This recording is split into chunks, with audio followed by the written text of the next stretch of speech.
I got the grips installed on the head here. Nice and smooth, clean action. Everything lines up like it's supposed to.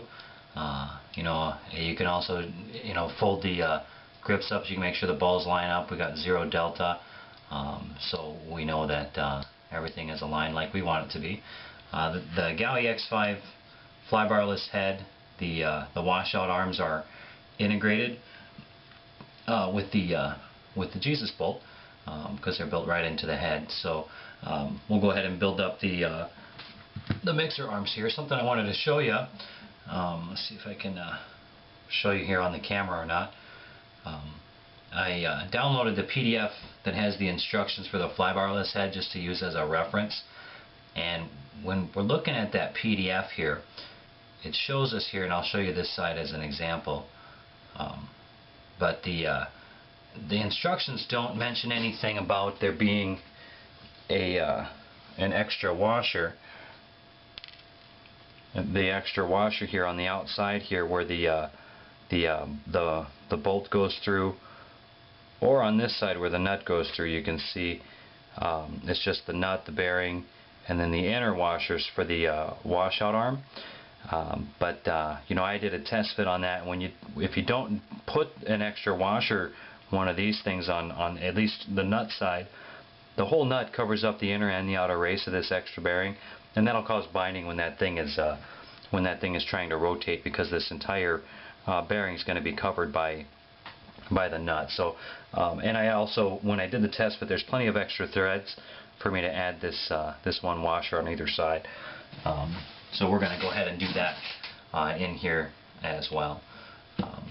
You know, on the block itself, there are small risers here that are designed to run up against the inner race of the bearing. So that part has already been covered. So basically, we just want to install them in a kind of a chain.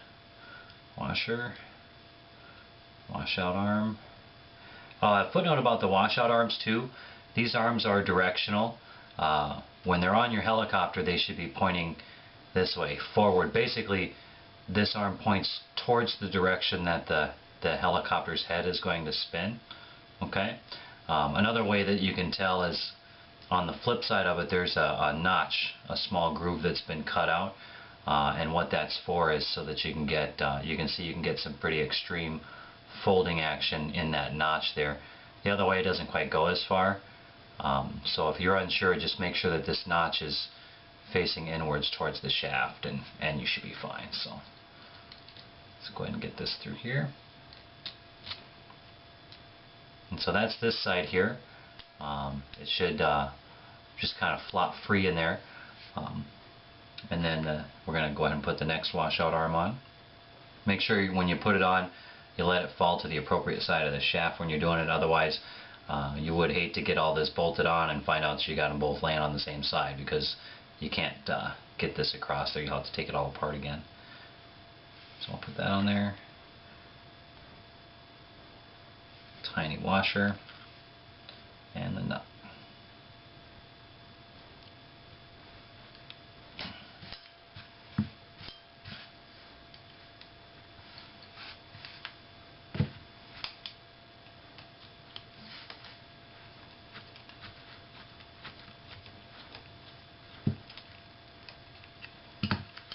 Here we go. Washout arms installed, grips installed. We're ready to slide the swash up. Now the swash plate, I went ahead and this is from what I've seen from doing other BeastX builds. I know Terrena has put out a couple of pictures talking about this inner ball, or the inner swash ring, and the short balls. It's good to have short balls on your grips, and the long balls you can leave for the washout arms. The reason you want to leave the long balls is so that the geometry is such where you still get 90 degrees. If you had the short balls on there, these washouts at mid-stick would, you know, the geometry would be inward slightly, and that could cause you fits down the road. I mean, most likely you won't see a huge difference as far as flight characteristics go. It's all about the mechanics. How much range do you get to use out of this? You want to start at 90 so you have the most mechanical range. If it's inward like this, you're already using up some of that range and you won't be able to get up as far. as you'd like to. So this head's got a fairly high resolution anyway, so I don't think that would be something that you would worry about so much. But anyway, we'll install the washout arms on the sides here, and then run the links up the chain here for the grips. Let's go ahead and pop these on.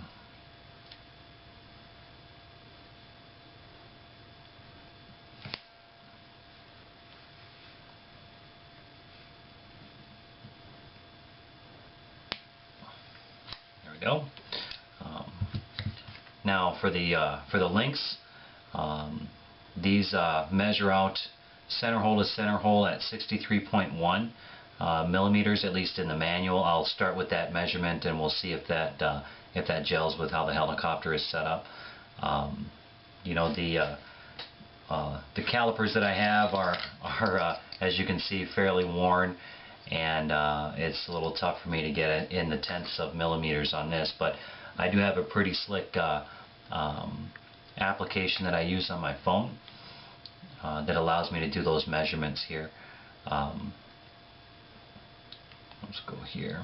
I'll show you. I'll just show it to you briefly.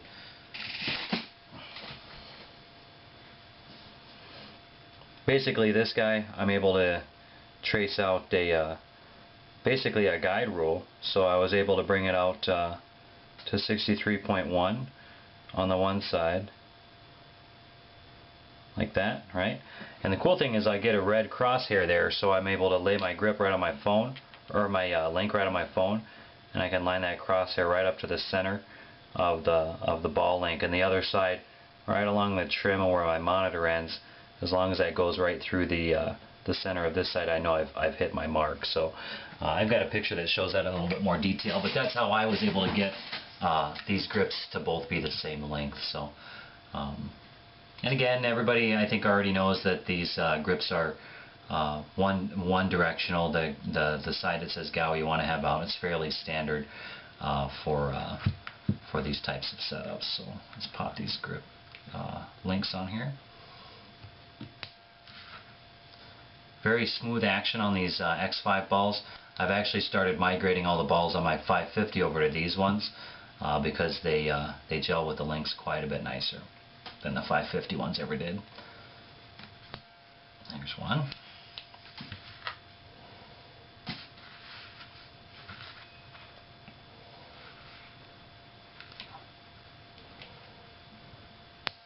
There's one here.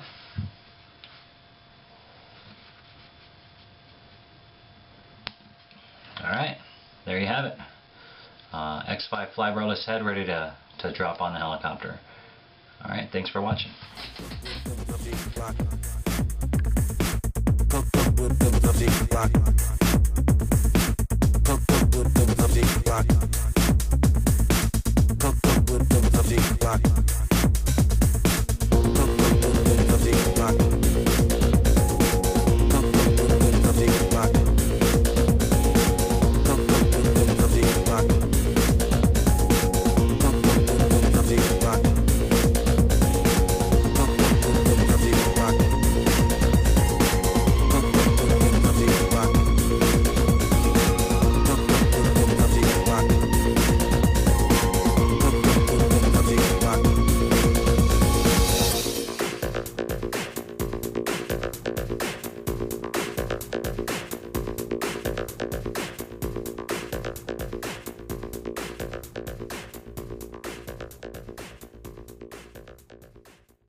Alright, so we've got all the components here to convert the flybarless head to flybarless. Yeah. Let's go ahead and get these grips off of here. Should be able to just snap the Loctite loose here. Got the Allen key on the one side. Let's use the regular wrench on the other side and give it a good turn.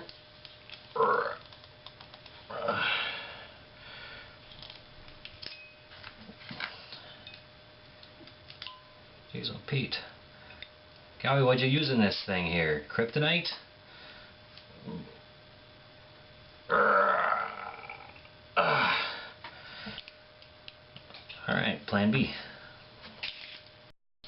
So I'm going to go with the firmer 95 durometer.